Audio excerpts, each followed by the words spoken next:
we'll get started with our usual opener. So, hello everybody. For those of you who don't know already, my name is Jelani, and welcome to the 20th episode of the DeSci Rising series put on by DeSci World. And I'm very, very happy that we've reached 20 episodes already. Time has flown by. It has been 20 weeks since we started this initiative. And I think this is going to be I know, it's crazy. I think this is going to be a really great episode because it's the 20th episode on the 20th of the month with one of the amazing leading projects in this space. Yep. And so, as you guys are, I'm sure, all aware, at this point, the goal of this DeSci Rising series is really to provide an opportunity for many of the wonderful projects on our growing DeSci World dashboard to just formally introduce themselves, update their progress, highlight their achievements, and just generally engage with both the DeSci world and wider DeSci community. And the idea behind all this, as Gordon was alluding to prior, just before we started, is that at DeSci World, we very much believe that, more than the tech, more than the funding, it is the community using these tools that is going to usher in many of the changes that we're looking for DeSci to bring to the various legacy STEM industries. Now, in today's episode, we have the pleasure of talking to, again, and I keep reiterating this, a fantastic project in the space, really needs very little formal introduction. However, I will do so just for, formal sake. I have the pleasure of speaking with Gordon Gould, who is the founder of New Atlantis DAO, which is an ocean regeneration project that is creating an open marine metagenomics biodiversity analytics platform, which is a mouthful in and of itself, that can be used to evaluate marine ecosystem health, as well as support ocean conservation efforts. Now, alongside Gordon, we also have Stanley, which I'm sure everybody in the space is very much familiar with. Stanley is our technical powerhouse. He has his fingers in so many amazing projects, LabDAO, New Atlantis. He's pretty much everywhere. He's very prolific in the space. And I think Stanley really serves as the underpinning scientific brain power that kind of helps this metagenomic aspect of New Atlantis DAO. And I'm curious to see what else he's gotten his hands into. And so with all that being said, welcome Gordon, welcome Stanley. Thank you both for taking the time to meet with us today and help us learn more about not only New Atlantis DAO, but yourselves as well and what you guys are building out in the space. Thank you, Jelani. And just a note for credit where credit is due. Firstly, love what you guys are doing. And I think it's a super important and frankly, super interesting sort of niche that you guys are developing for yourselves. And I think it's incredibly helpful for the space overall to help catalyze the community so that there's awareness of multiple DeSci projects so that we in the DeSci community are all kind of up to speed on who's doing what. And also to your point, like about Stanley, there's a lot of talent flow between projects. And so many people work on multiple projects, and that can be sort of a mutually reinforcing and mutually beneficial opportunity for the individuals and the projects. And so the work you guys are doing is really invaluable to raising awareness and building that kind of community flow. So thank you for that. And That's one other kind of you to say. Thank you. Yeah. And one other quick point, while I'm one of the co-founders of New Atlantis, I also wanted my wife, the sort of the seed of the idea, and then expanded that to a larger founding team with Stanley, who joined us like pretty early on, and then we have our chief scientist Jay, who is based in Brussels, and then Tom Lynch, who is our DevOps team, and we've got a good sort of core and JJ Ramberg, who's based here in LA with us as well. So we've got a good core team, good core founding team, and I just want to make sure that I acknowledge that this is not my doing, but I'm just a small piece of it, and so we're pretty darn lucky to have you, though, Gordon. Thank you very much. I appreciate that. Anyway, so yeah, and it really goes back to the community sort of point about, there's a lot of talent in the DeSci community, and if we can provide sort of points around which talent can catalyze and organize, That's the big win. And I think you probably want me to kind of introduce New Atlantis as my guess. So if you want me to kind of jump into that, I'm happy to do that. So, because it might be. So yeah, I would. So actually, first and foremost, because this is also partially about humanizing the space and giving kind of insight into the participants building out these projects, which I think you've done a really good job just now in highlighting, showing that it's not just you, but this is a community effort and this is a collective. That's the kind of ethos and philosophy that I like to see in this space. But where I really like to start is really about yourself. And Stanley, maybe you can touch upon yours as well afterwards. But what was your genesis? Like, what is your origin story in terms of coming into this Web3 refi DeSci space, and how did that lead into the production or the creation of New Atlantis? Interesting. Yeah. I mean, I've always been personally interested in science and technology, and have, I first, at risk of just totally outing myself, as I'm not a boomer, just technically speaking, I'm a Gen Xer, but I was in the tech industry since like the .com boom, and was in and out of that, and then for many years as an entrepreneur, raising venture rounds and starting companies. And most recently, my wife Courtney, who's also has a background in technology and is a supremely talented entrepreneur in her own right. She and I started a company about 13 years ago, which we built up and sold ultimately to Unilever. And as part of that, once we had exited that, I was starting to poke around, and I've been in crypto since, I don't know, like early 2016, I think. So a while. So I've been a lot of time in the DeFi circles. I was an environmental science major in college, and did some on-ship research for a semester in college. So I had a little bit of a background in ocean sciences as well. And Courtney was a fan of and following two well-known artists named Paul Nicklin and Christina Mittermeier, who are extremely well known for their wildlife photography. I don't know if you have like an Apple TV, but if you've ever seen the picture of like the swimming polar bear and all that kind of, or the orcas, or those photos that are the screensavers in the Apple TV, those are all Paul and Christina's photos. And so she ended up developing a relationship with Paul and Christina, and we started thinking about how can we help with ocean conservation, perhaps by creating NFTs of their art, which could be used to help fund conservation. And this was back in, I guess, late 2020, I guess. And so the NFT, sort of craze was just starting at that point. But it kind of quickly became apparent that just sort of building, like launching NFTs to raise a bunch of ETH and just, pipe that to nonprofits wasn't necessarily going to change the game meaningfully. It's valuable and useful to do, but it's essentially just another fundraising tool. And one of the things that has always kind of captivated my interest is sort of the intersection of ecology and economics. And, if you look around the world today, our currencies are by and large backed by, guns and oil. And while I understand that energy is an important component of our global well-being as humans, I think it would probably behoove all of us to have a currency that is not predicated on zero-sum exploitation of our biosphere, but one that really aligns value creation with the health of the planet.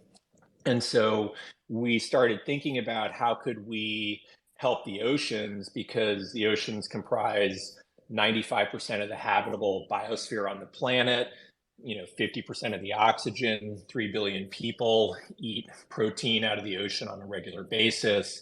And there's, myriad opportunities both for, development of biopharma and synbio products, as well as also just frankly appreciation of the life in the ocean itself.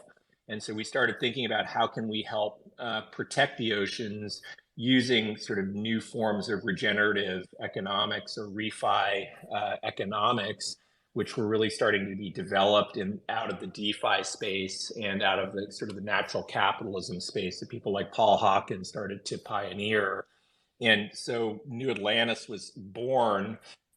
We knew we wanted to do something in the oceans. We knew we wanted to do something incredibly scalable, because we are collectively as a civilization, kind of teetering at we're at the front end of the hockey stick curve on ecological collapse in a lot of areas. And so if we don't figure out some highly scalable solutions that can be deployed quickly, that's going to be very problematic for the biosphere and for humanity. And so we settled on the idea of like, how do we measure and quantify biodiversity and use the quantification of biodiversity to back biodiversity credits, marine biodiversity, to become a self-funding mechanism for ocean conservation, so that marine protected areas can be essentially paid for doing their jobs well, because the more life they protect, the more credits they generate, which generates more revenue for them, which can help expand their conservation efforts. So that was probably a very long, and I clearly need to work on my elevator pitch answer, but that's how we got to where we are today. Oh, that is fantastic. That is exactly the kind of insight and origin story that I like to hear. Definitely not long, and I'm sure there's so much we can go into deeper. One thing that I did want to clarify for those parts, or I would like you to clarify for those participants in space that may not have the scientific background or the marine ecology background, but why the importance on biodiversity as it relates to the ecosystem? Good question.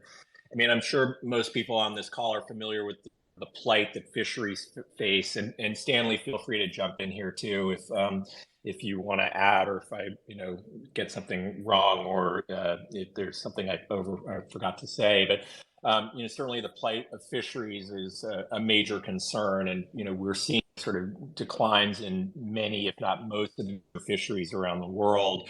So that's kind of a very obvious example of biodiversity decline in the oceans. We take a kind of more, I don't know, I guess you might say expansive view in some sense, because fish, in some sense, as important as they are sort of at the tail end of a lot of the food webs. They kind of sit at the top of the food webs. And our initial focus is on the biodiversity within the planktonic ecosphere. And the reason for that is because phytoplankton are the net primary producers of the planet. They produce, a huge amount of biomass and oxygen. And then zooplankton are the things that eat the phytoplankton, which then become essentially the food for fish and marine mammals and birds and everything up the food chain from there. And as Stanley likes to point out, the planktonic ecosystem is very analogous to sort of the human gut microbiome in a lot of senses. And if you don't have a healthy microbiome, whether you're an individual or you're a planet, everything downstream of that microbiome is going to suffer. And so we thought that our feeling is that if we want to help preserve the health of the ecosystems, not just against sort of extraction models with fisheries, but also against climate change, where changes in salinity and acid, pH levels and temperature can directly impact the structure and composition of ecosystem communities, that we had best start to wrap our heads around, like, what communities and what genes and gene clusters are going to be most resilient to ecological change, and how can we understand and forecast the health of the marine microbiome so that we can get a broader sense of the preventative health measures we need to put in place for the oceans.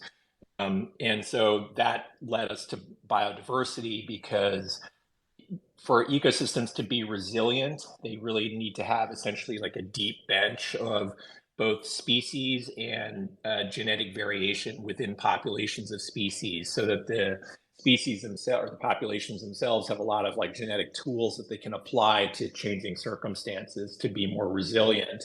And so we have been focused on how do we measure and quantify that planktonic biodiversity. And essentially that planktonic biodiversity score is analogous to like doing a bunch of blood tests to sort of see how healthy a particular area is. And once we understand how healthy an area is, you can then start to measure the benefits and progress of conservation efforts in that area. So hopefully that was clear answer. I should also say that I should also say one other side aspect to it there, and we can get it that was really the science driven, and maybe we'll come into what the economic aspects are of biodiversity, which is it's compelling and exciting, but is not the primary driver behind the project.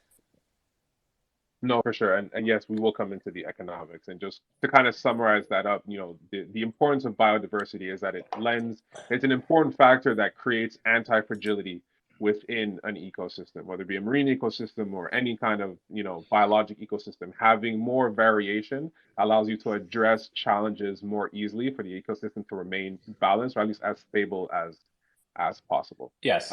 Stanley, so Stanley, I'd like to ask you to kind of chime in here, because I know I am going to have you back on probably for a Lab DAO episode. But if you would kind of like to give an abbreviated version of your origin story and at least how it relates to coming into New Atlantis, I'd love to kind of hear that before we move into more New Atlantis specific questions. Totally.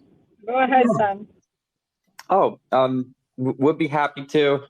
So fun to hear Gordon tell the story, though. I always enjoy being part of this one. My name's Stanley. I go by Science Stanley. For the past 10 or 15 years, I've been a scientific technology executive at Web2 companies. And I have the job of sort of corralling scientists and engineers, figuring out what they should be working on, getting them working. There aren't too many people who do that kind of stuff. So I've had the chance to work on a ton of different projects over my career. And in the past few years, like an area where I've done a lot of work is in the emerging field of like multiomics, which is kind of like the needle in a haystack problem when it comes to genomics. Like, how do you take a vial of blood? How do you take a glass of ocean water and then figure out what is present? And you could be talking thousands of species. So it's just an enormously complex mathematical and computer science problem. And it's one that's only really been solvable in the past 3 or 4 years. My experience before was in clinical applications, like doing analysis on blood, treating things like sepsis and rare illnesses and cancers. And so that's sort of like what was so exciting for me in meeting Gordon and getting to work on this project. A lot of the times in a Web2 context, when you're doing that kind of work for a company, you can really have deviation of the mission alignment. A lot of times you're building something and you're told it's going to be for a certain thing, and then it ends up getting sold to an oil company or something like that. And so meeting Gordon, who shares my passion for biodiversity and scalable economic solutions, was really a dream come true. And it's been amazing kind of helping, pull together this project. That's amazing, and it's true. I've witnessed this myself in my own experiences through this space. There's a lot of convergent philosophies, perspective, values from individuals that have a vast variety of backgrounds. And so I think at this stage, and this is kind of the beauty of being so early in this space and kind of crafting this space with a lot of builders, is we all kind of share a similar philosophy in how we want the world to change and how we think science can contribute to it. Obviously, there are slight nuances to best practices and ways to get about this, but I think overall we have an overarching similar perspective of how can we make this science more equitable, more sustainable, more complementary and synergistic with the world and the biosphere that we're kind of trapped within.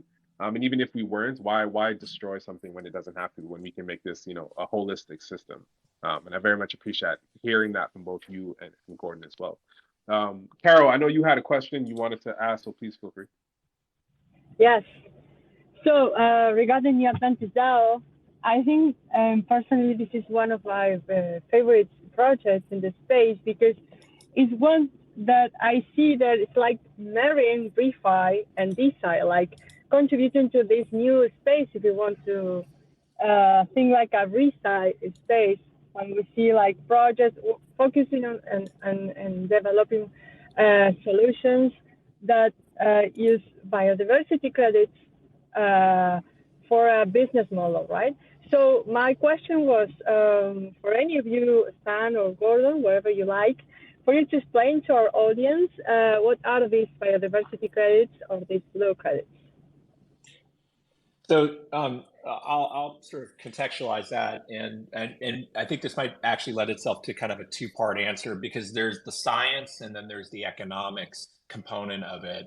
And the science is based on biocomplexity scores and adaptive potential, which I talked about earlier, and which Stanley is probably more equipped to talk about in detail than I am, although I love talking about it if anybody wants to talk about it with me.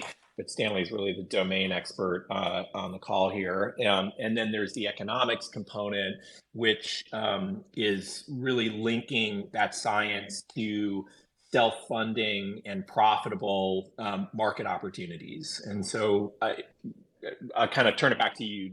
Do you want to start with science, or you want to start with economics in terms of discussion of what is a bio credit or biodiversity credit? Wherever you feel more comfortable. If I might, maybe let's start with the economics and then see if the science, how it relates to the science afterwards. I feel like people would better understand, at least from the perspective of like carbon credits, and how the science kind of backs it. Exactly.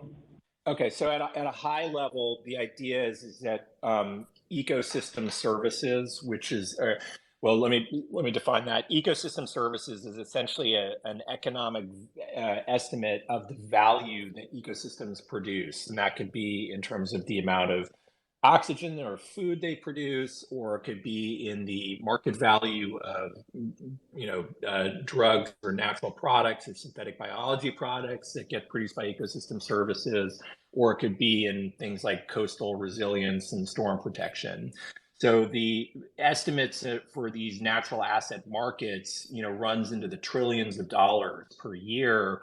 But the problem has been historically is that these ecosystem services, while providing trillions of dollars in value, have had essentially zero price in the market. And so they get these ecosystem services and ecosystems, and the inhabitants of the ecosystems themselves get treated as a zero-sum market opportunity where there's no cost to exploitation of those ecosystem services to the person doing the exploiting, while there's lots of upside.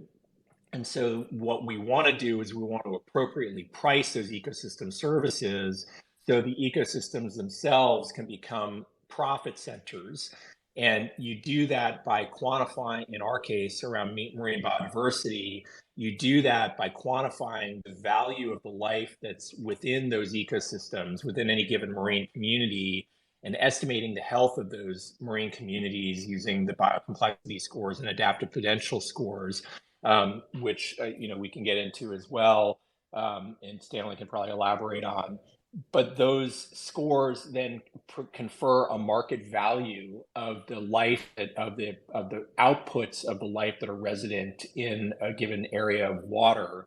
That output, as it's quantified, can be monetized and sold into various markets where people are where the market participants are incented to ensure the future functioning of those ecosystems.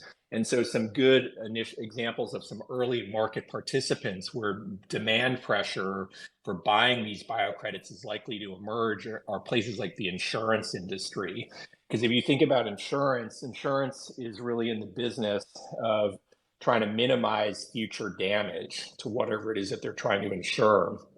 And as we see more and more countries in the global south end up owing more and more money to the countries in the global north. Now we can get into like whether that's fair or not. I personally don't think it's very fair, and I think there's a lot of issues around economic colonialism that kind of need to be addressed, but that's a bit of a separate discussion. The point being is that the global south has a huge debt burden to the global north, and many of the global south economies are natural resource driven economies. And in a world of rising interest rates, when you have a big debt burden and you are paying your debt based on a natural resource based economy, and your interest payments are doing nothing but going up, particularly as the rates themselves rise, the only alternative you have as that economy to make those debt payments, which you need to do in order to continue the flow of goods and services and aid, is to squeeze your natural resources even harder. And that works in the short term. You can squeeze like a reef or a fisheries or a forest a bit harder in the short term to kind of juice your returns. But you do that at the cost of essentially burning down the principle of that ecosystem, and you head yourself towards like serious ecosystem, decline, diminishment, or potential collapse. And so instead of putting global south countries and insurance clients in the position of having to squeeze natural resources, it makes a lot more sense for those natural resources to become a profit center and they're a sustainable asset, or sustainable, to provide essentially a cash flow as an asset, cash flow producing asset, as opposed to an asset that you burn down itself. And so by valuing a reef.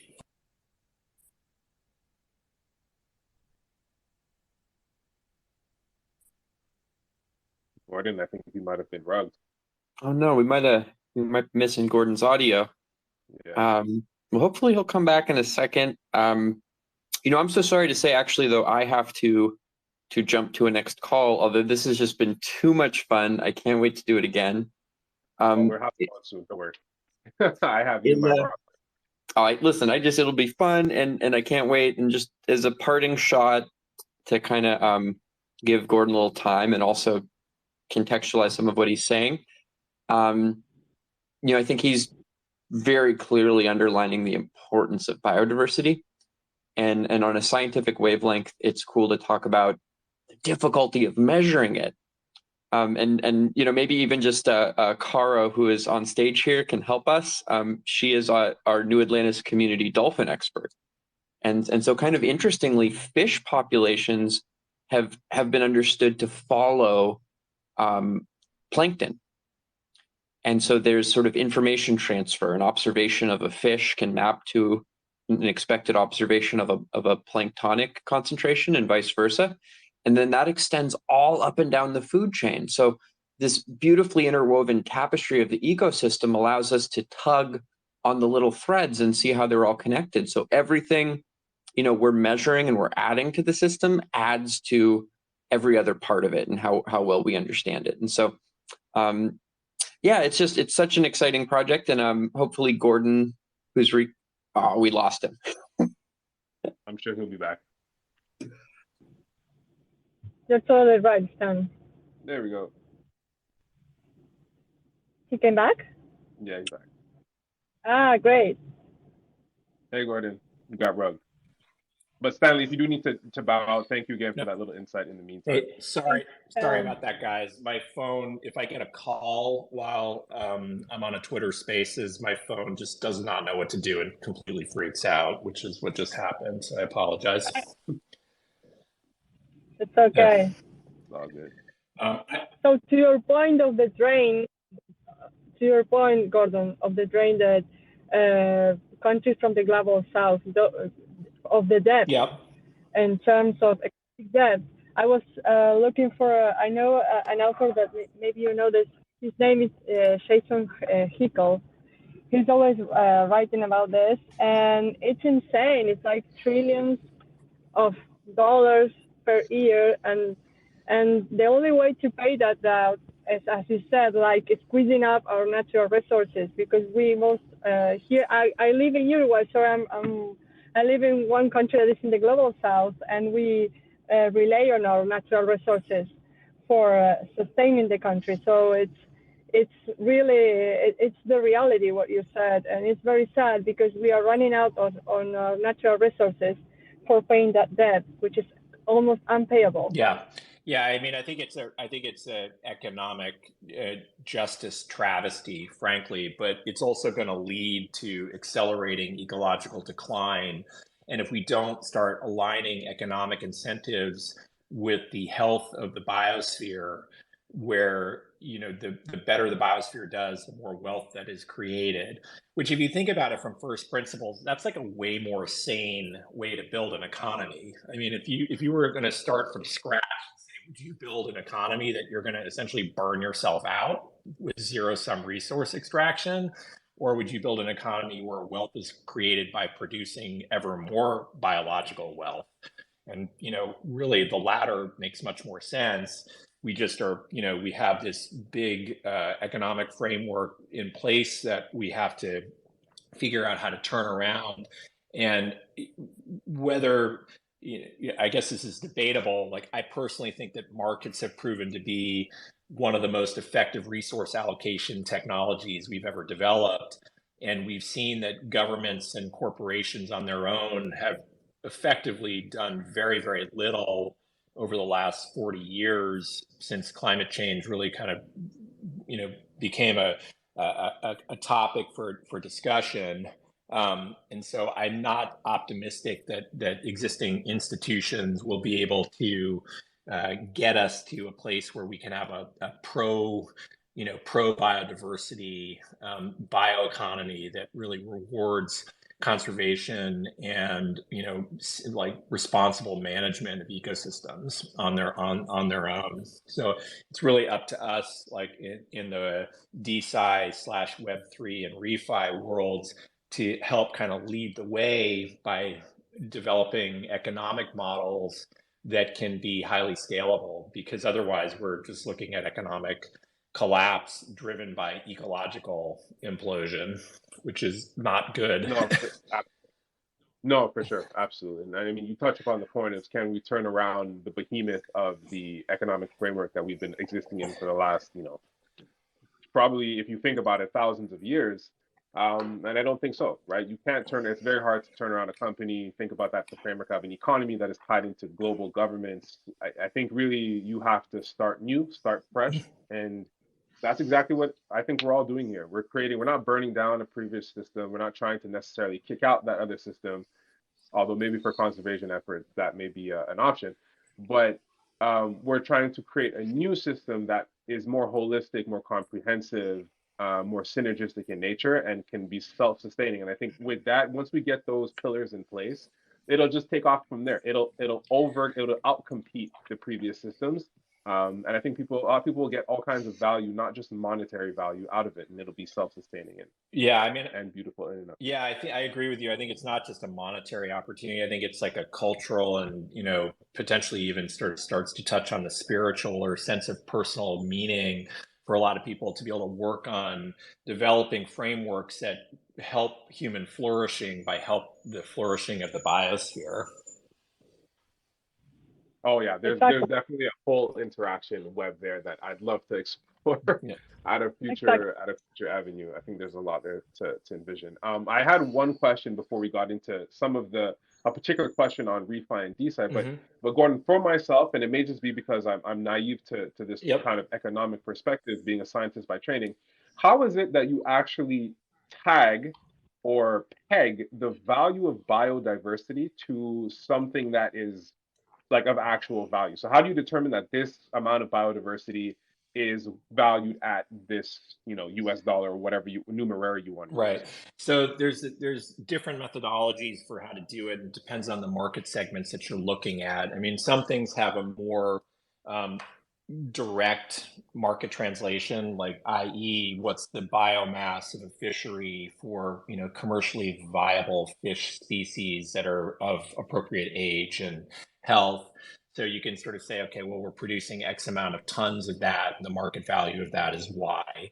Other things are more difficult to potentially sort of measure the value of, like, how do you put a price tag on the value of the oxygen that, the 50% of the world's oxygen that phytoplankton produces? Because if you didn't have it, that would be a huge problem and be extremely expensive to remedy even if you could. So some of it gets, and there's a whole branch of area called environmental economics and ecosystem services valuations that really focuses on a lot of this. There's a site called, I believe it's naturefinance.net, that has some good backgrounders or explainers on the idea of like natural asset markets and ecosystem services markets and their architecture and structure.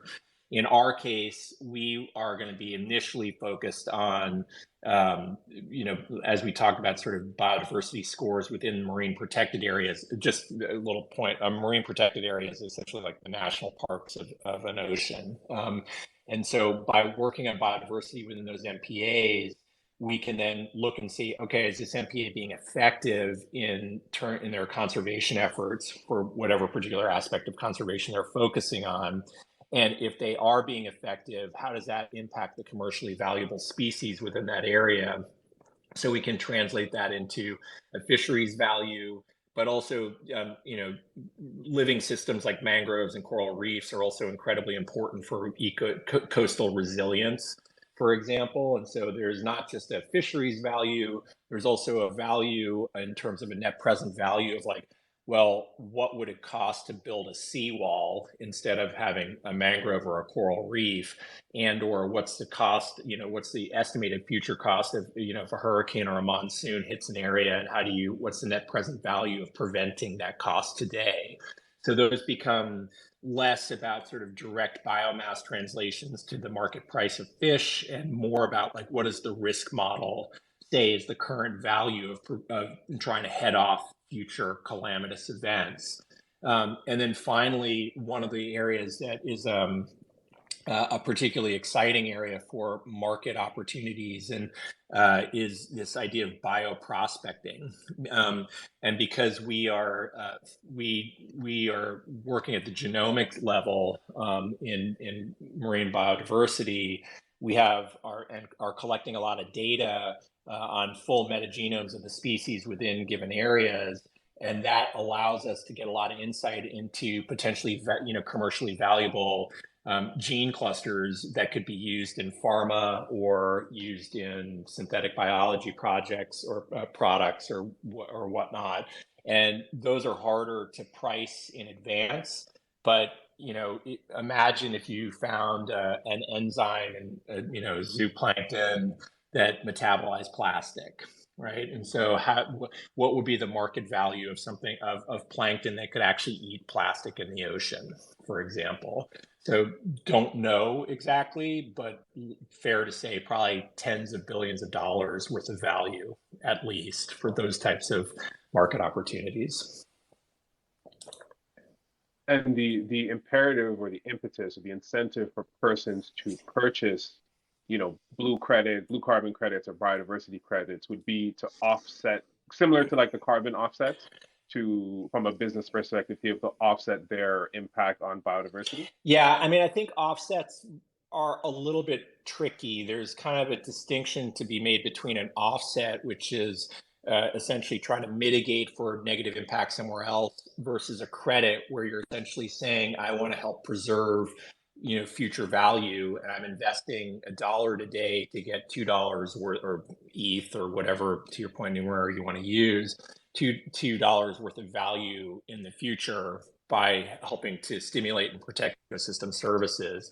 So it's kind of not a particularly well-known fact right now, but the biodiversity offsets market is actually already quite larger than the voluntary carbon market. Depending on whose estimates, it's anywhere between like 3 to 5 times as large as the voluntary carbon market. And, companies like oil mining companies and things like that they buy biodiversity offsets to sort of mitigate for whatever impact their mine tailings have, for example.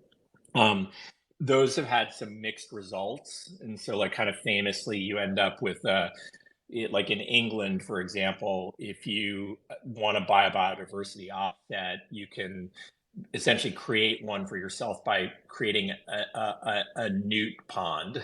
And so, because there's like a species of newt that is endangered, and so if you put a newt pond in your backyard, it sort of gives you license to do a lot of other bad things to the forest nearby. And biodiversity is not super fungible in that way. And so, while I think it's better than nothing, offsets are potentially problematic. Credits, on the other hand, like I said, are really looking, they're more of a forward looking statement on how do you think the ecosystem is going to do over time. And you're incented to help protect and enhance the ecosystem, because the better the ecosystem does, the more your investment will appreciate. And so we're more focused on that latter market, where we want to align market sales with people who are more interested in protecting and in making sure that the future is better than today, as opposed to people who are kind of trying to clean up a mess that they've already made by putting what can often amount to like a biodiversity band-aid on the problem. And I'm not trying to slag biodiversity offsets. I just want to draw the distinction between, we're not we don't want to be selling essentially indulgences to give people license to do a bunch of bad things. Instead, we believe that the real market opportunity is to align the wealth generation with the health of the ecosystem, as opposed to just trying to sweep under the rug, any sort of bad behavior that had happened prior. Did that make sense? No, Yeah. No, that makes actually perfect sense. Yeah. And it really clarifies, even myself personally, I've always kind of found offsets as a really shady way to go about things. It doesn't actually solve the problem. It's a scapegoat for individuals to do bad things, and then to be like, oh, hey, like I bought these credits to kind of offset it. It doesn't actually help solve the problem from a climate perspective, or whatever the credit side of it is. And I always found those shady. So I'm glad I'm not the only one to view it that way. And that's actually how, it seems to come across. Yeah, exactly. And I think that's one of the challenges that carbon markets and increasingly biodiversity markets will face, is that, the media loves to take hot takes on things. So there's a lot of bad takes on some of this stuff, but there's also a lot of valid criticisms of how some of these offset, methodologies have been, or schemes have been put in place. And so I think there's a real market opportunity to take a science-driven approach to saying this is not about sort of giving oneself a hall pass for doing something ecologically bad, but rather this is more of an ecologically valid way to align future health of ecosystems with future financial health for humanity. For sure. And I love that. Eco Wealth, I see you have a question. We are just about to get to the open segment where listeners can ask questions, but we're not quite there yet. So just please bear with me for a couple more questions. But so Gordon, we've taken this overarching look about the mission statement, the initiative that and why New Atlantis is doing what it's doing. Mm-hmm. I'd like to kind of just take one step back and talk about the platform itself a little bit. So we named it's named New Atlantis DAO. Yep. Does it follow a DAO infrastructure? And if so, how is it from a participant perspective? Like, what is the user interface for individuals who would like to come in and participate and help push this forward? So, we have a Discord, which I would invite you all to come and check out. It's, discord.gg/New Atlantis. I think it's fair to say it's a pretty vibrant Discord, and there's people having healthy discussions on there about ocean science and sort of related market opportunities, and also a lot of fun. So the Discord is really the center of New Atlantis culturally, at least in the metaversal space.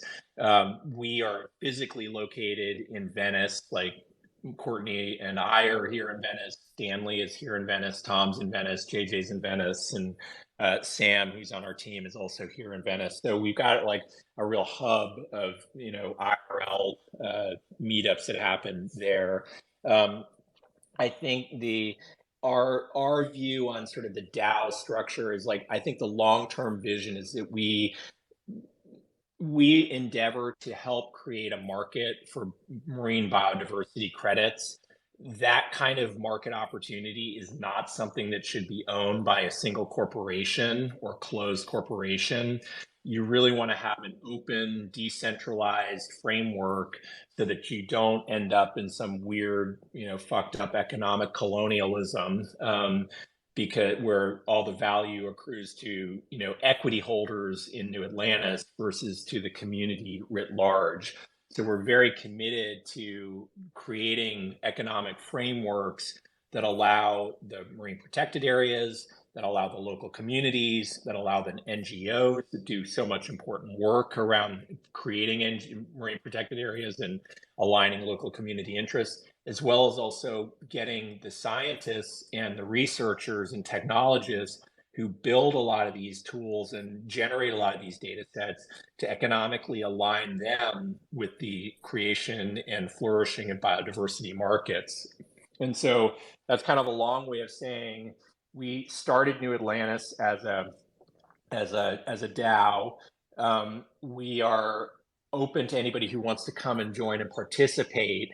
We believe in progressive decentralization because the long-term vision of like an open framework where decisions around the scientific method and or the resource allocations within the community itself should be an open process. But in order to get that framework built, you kind of need a more cohesive core to get things started. And so that means that we invite people who want to come in and participate, but we still operate somewhat in a more traditional company manner today, except that we have porous boundaries because anybody can come and join and start collaborating with us. But as we scale up and as we implement, we're very focused on pushing control back out to the community and resource allocation oversight back out to the community. But we have to build that infrastructure first because DAOs are amazing, but they're not necessarily very efficient at getting your alpha product or your beta product or even your 1.0 product out the door. They are iterative, often slow moving entities that can be very resilient over time, but they do better when they're given a framework from which to operate from, as opposed to building that framework from scratch. So, we are committed to refi economics. We are committed to open DAO structures over time.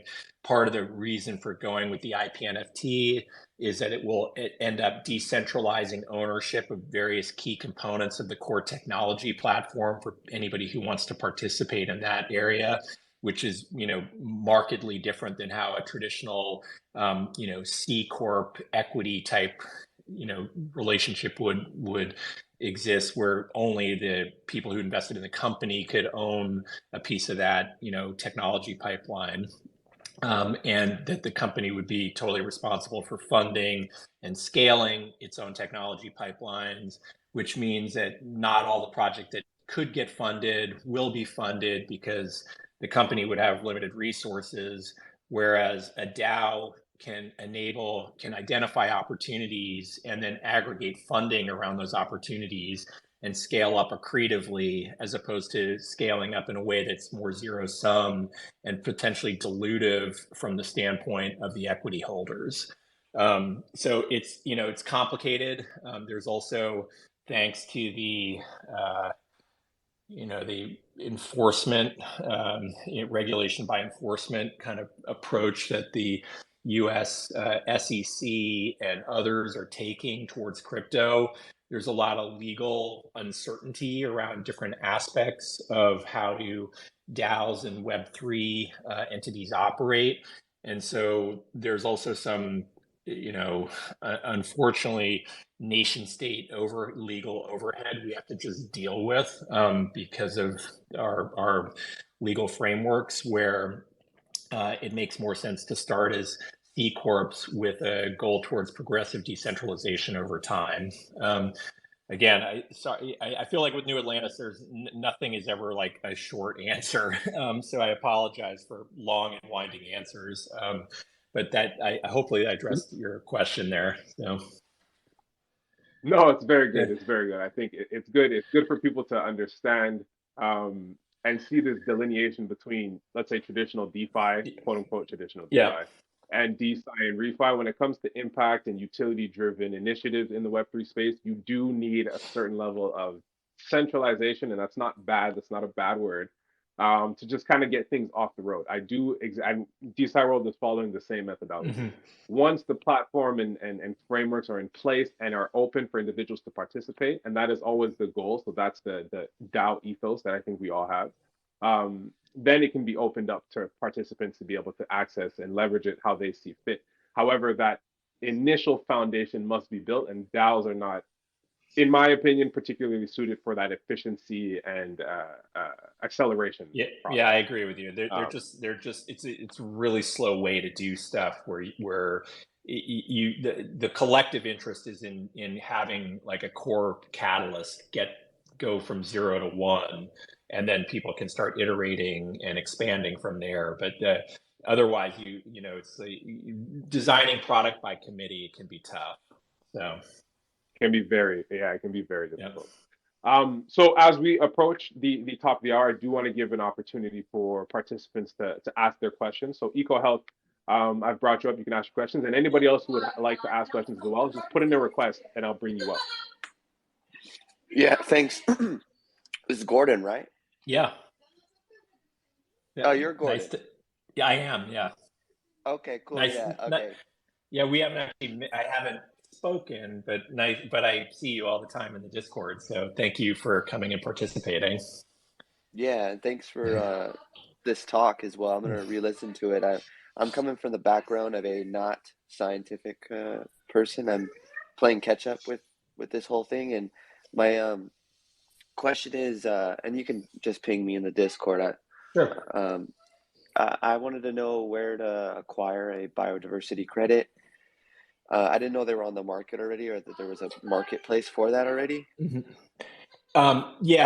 This is also kind of the biodiversity market credits are very similar to like where the voluntary carbon markets were a few years ago. They're very bespoke deals, and you basically have to find a broker, and they're really not set up for retail. Got it. Mining company needs to buy X amount of millions of dollars or euros or whatever it is worth of offsets, and then they go to a broker, and those deals are, like I said, bespoke. There's not really a clearinghouse or marketplace for them. So the market is larger than carbon at the moment, but it's like it suffers from all the problems of like highly fragmented markets and lack of transparency and frankly huge grift from the brokers who are the ones who have the information. So you don't get real price discovery. You just get brokers making a lot of money in the middle. Well, I want to meet a broker. That's on my to-do list now. Yeah. I want to get a broker. Yeah. My other question was, I'm just now tuning into DeSci science. I'm familiar with the decentralized ecological work from my own project. Mm-hmm. And I'm particularly interested in the natural science, the science that scales environmental health and wealth. Mm-hmm.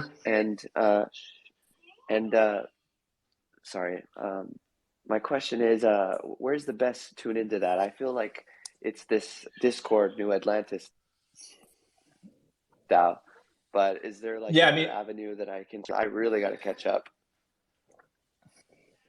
Yeah, I mean, there's a whole branch of study called environmental economics. Some of that's going to be a little old school, potentially. There's the Dasgupta review, which was like a biodiversity and biodiversity markets opportunity that the UK government published a couple of years ago, which would be a good it's like a 600-page document, but I think there's like a 50-word or 50-page summary version of it. the Biden administration actually earlier or late last year published a 70-page memo on how they plan to incorporate natural assets onto the federal balance sheet, which would also be, I would just Google White House natural assets, and you'll probably find that there too. That's a pretty useful one to read, just from the standpoint of like, how is the U.S. federal government starting to think about valuation of natural asset services. As you pointed out, we talk a lot about this on New Atlantis, so we try to post useful links and whatnot there.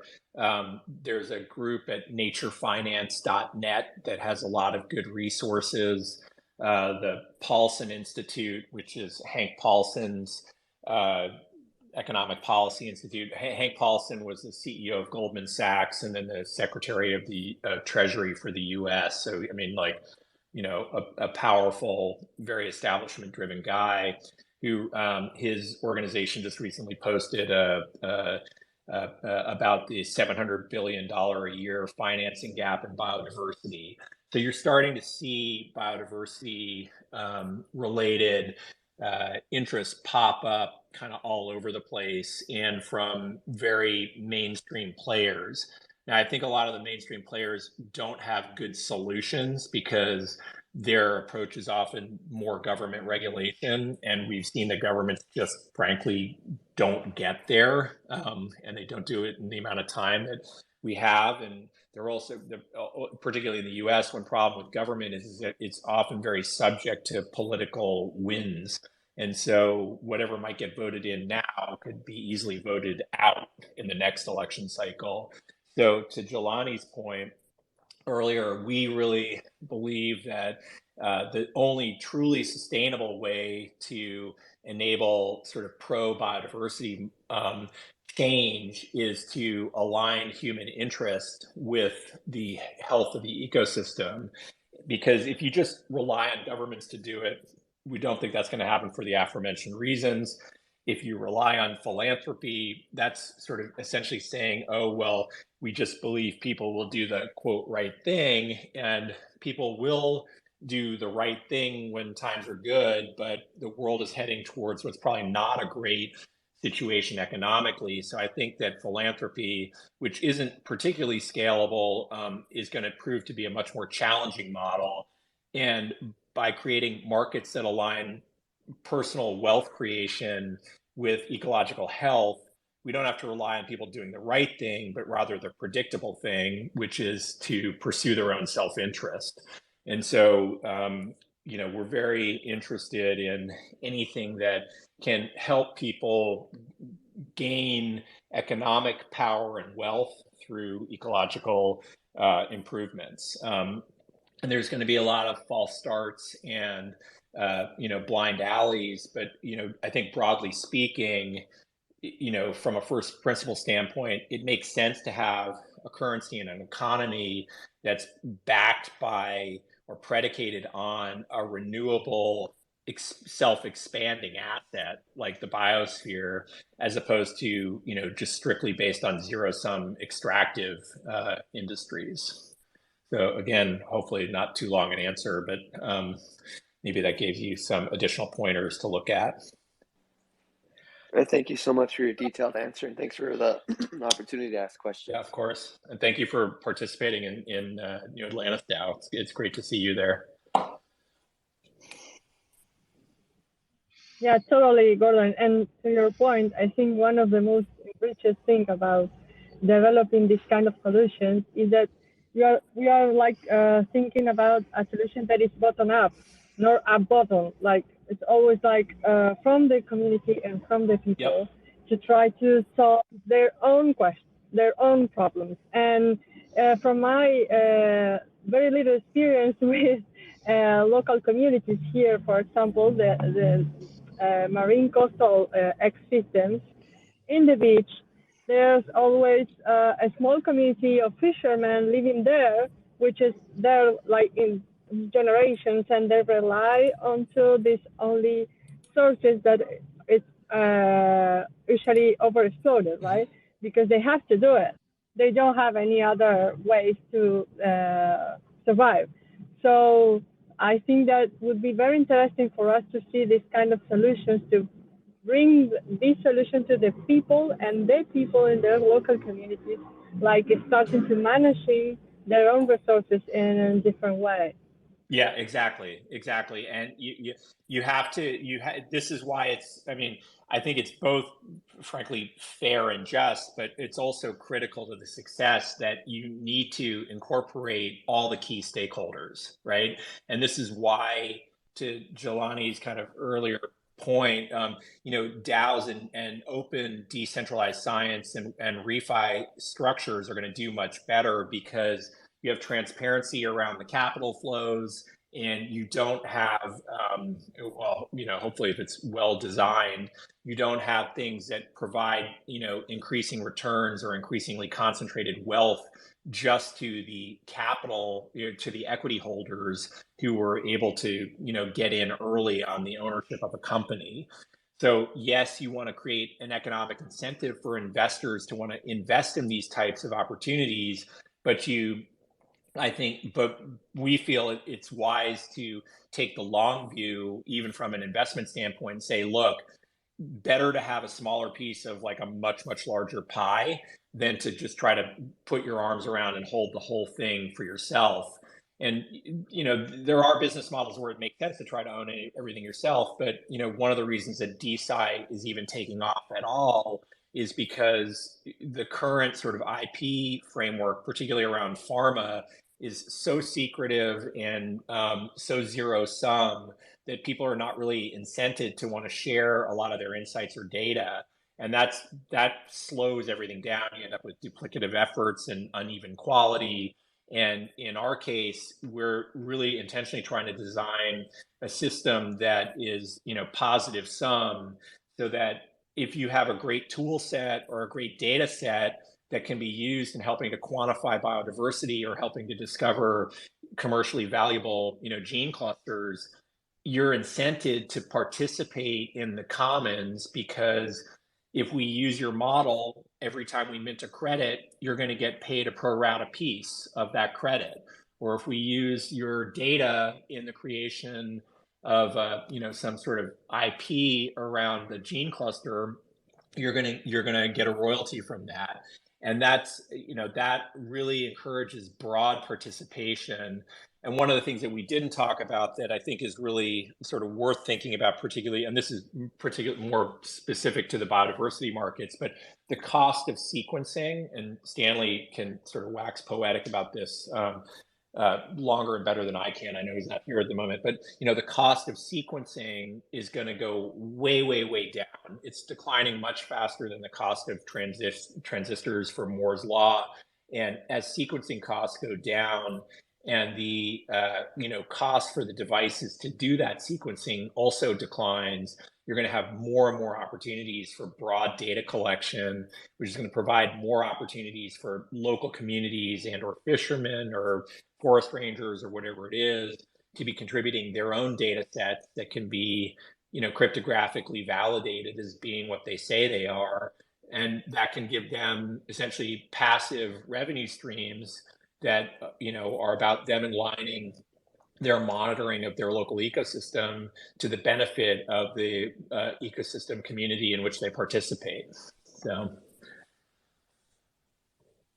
Well, I want to do that too. Yeah, exactly. Yeah, exactly. Right. It sounds fun, right? It's quite a challenge that we have. Yeah, no, we definitely don't have any shortage of challenges, but I mean, fortunately for me, and I think it's probably true for everybody here, because no one's making any of us be here. Like, I think we're all pretty intrinsically motivated by both the market opportunity, but also just frankly, part of the reason that I love New Atlantis so much is that it's just fucking cool. I mean, it's like the stuff that we get to work on is amazing. And I'm not trying to blow my own horn here or say how amazing the project is. It's more that we stumbled into this space around biodiversity, and the oceans are so beautiful, and we get to study the oceans in depth and detail. and do it in a way that's aligning with the creation of huge wealth opportunities. And I'm like, what better thing to work on? It's just so exciting, and the learning curve is steep and stays steep. And I personally like that a lot because it just keeps me intellectually engaged, and and sort of creating new market opportunities is like it's so exciting. So Hey, Gordon, I'm back. Stanley, yes, we were just talking about the declining. Hey, We were just talking about that. Man, you just got me kind of fired up, and I was also going to add, sometimes it feels like we're scientific pirates. Exactly. I was just saying that you probably can talk a lot better than I can about sort of declining cost curves in sequencing and compute, and how that, those market dynamics really are opening up opportunities in DeSci and refi.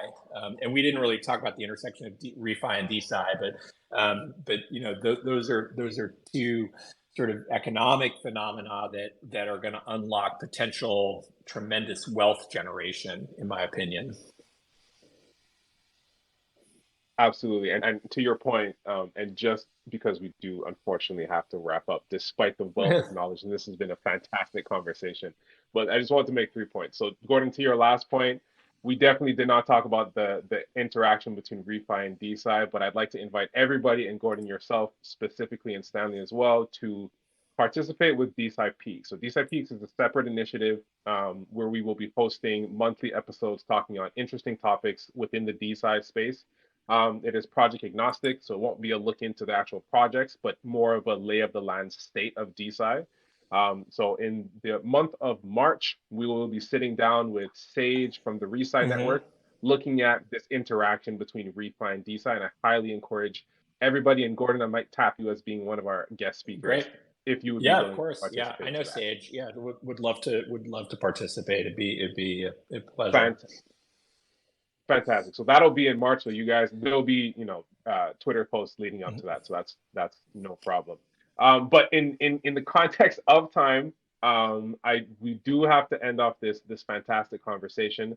But I would like to do so with a prospective look into the future. So Gordon, my last question to you, and you can lead this into any closing remarks that you'd like to make. But what can we expect from New Atlantis down the road? In terms of a roadmap, near, long term, what are we looking at here? So I'd say that if you ask me down the road, I'm going to sort of wax grandly. So I'll keep it probably. That's true. My bad. I think I'd maybe sort of talk about the next 12 months for us is probably more tangible for people. So we are very focused on developing our partnerships with marine protected areas. So we're working with a large marine, as I mentioned earlier, marine protected areas like a national park of the ocean. The UN has estimated that we need to have about 30% of the world's oceans in fully protected marine protected areas by 2030 to have a sustainable ocean economy. Right now, we have around 3 to 4%, depending on how you count it, in fully protected marine protected areas. So we've got a long way to go in terms of scaling those up. So we have a big focus on developing those marine protected area partnerships for both biocredit development and also fair use of genetic resources from those those MPAs. Courtney, my wife, and co-founder, founding team member, really leads the MPA initiatives, and so that is going very well because I think a lot of those MPAs are realizing that they are dependent on what are already very small and inadequately funded government budgets to try to expand, to try to implement their missions. And given the current, or given the forecast for the global economy, and given that most MPAs are going to be in the global south, it's unlikely that they're going to see the tenfold increase in budget that they would need to get to the sort of full protection status. And so there's increasing interest from MPAs who want to figure out how can they participate how can they translate ecological health into financial wealth to fund their efforts. We, on a technology platform front, will be, as I mentioned, developing the IP NFT that will be focused around core pieces of our technology. Stanley has, who's New Atlantis chief architect, has developed a really leading edge cloud-based data lab focused on metagenomics as the sort of foundational omics plank, on top of which we will be layering in other types of omics data, as well as also climate and GIS data and environmental variables data on top of that, to help give sort of greater data resolution and clarity into the health of any particular area that we're focused on. And that sort of building in public will continue at a pace. And he's done an amazing job and has aggregated a fantastic team around him. Jay, who's our chief scientist, is really pushing forward on articulating value biodiversity complexity score in collaboration with Stanley. And so that will also be something that we want to open source that. We want to start our view on that biodiversity score is that we know it won't be perfect, and we know that it will have issues, and we know that we're not perfect. We're not taking the position that we're the smartest guys in the room. We're rather saying we're starting here, and we invite anybody who wants to come in and help improve it to do so. And by helping to improve it, they can also then participate in the economics of the implementation. So I guess we'll be very focused on the core platform. We'll be focused on MPA partnerships and eventually deploying the platform into those partnership areas. And concurrently to that, we'll be really developing the biodiversity score in public and soliciting feedback from the science and technologies communities as to how can we apply sort of developments in generative AI and in better understandings of how different bioinformatics pipelines could give us greater data resolution for the biocomplexity scores. Sorry, again, super long answer, so apologies, but. Oh, I think you covered everything except one thing I want to add. Caro and I will be working to crack the code on dolphin linguistics. Yes, which is also super cool. You see, this is the cool stuff that you can get into if you work in Web3. If you work in refi and DeSci, leave it to Caro and Stanley, and soon we'll be conversing with dolphins. Exactly. Okay, this is the cool stuff that so we're doing. Fun. Okay, this is the literal cutting edge of science. And so, eco wealth. To your point, I tagged up here one of our links to the to Gitcoin's Alpha Round, where you can learn more about refi and DeSci based projects. You can come to DeSci World. We are an information aggregation hub. You can learn more about DeSci side of projects, and we have our own Discord. So you're welcome to participate in both of these resources. We'd love to have you. That's why we're here. And so again, guys, I know this is a great conversation, and we will have Stanley and Gordon back, I promise you, at another episode for DeSci Rising in the future, especially since they are, one of the projects that are iterating and shipping things relatively frequently. So we'll need to keep up to date with them. But in the interest of time, everybody, I would like to thank all of you as participants and as listeners for joining us, for listening to us, spending time with us, and delving into New Atlantis. So Gordon, thank you. Caro, thank you. Stanley just bounced, so thank him as well. And yeah, I hope you guys, so first and foremost, open your DMs. We will be dropping POAPs for your participation. If you're interested in supporting our initiative in terms of DeSci Rising, the DeSci World DAO, the DeSci World platform, please feel free to grab one of our microbes NFTs. We're in the process of putting together our DAO, and believe me, the microbes are integral part of our whole ecosystem, and you'll want to cop yourselves one of those. Otherwise, guys, I hope you have a great weekend, and I look forward to seeing all of you, because I'm holding you to this, back for next episodes of DeSci Rising next Friday. We'll be looking into another awesome, great project. Thank you so much, Jelani. So with that, guys, absolutely, Gordon, we'll have you back on again. Gordon, have a nice weekend. Carol, have a nice weekend. Everybody else, have a great weekend, and I will talk to you soon. Bye, guys. Bye, guys. Bye, guys.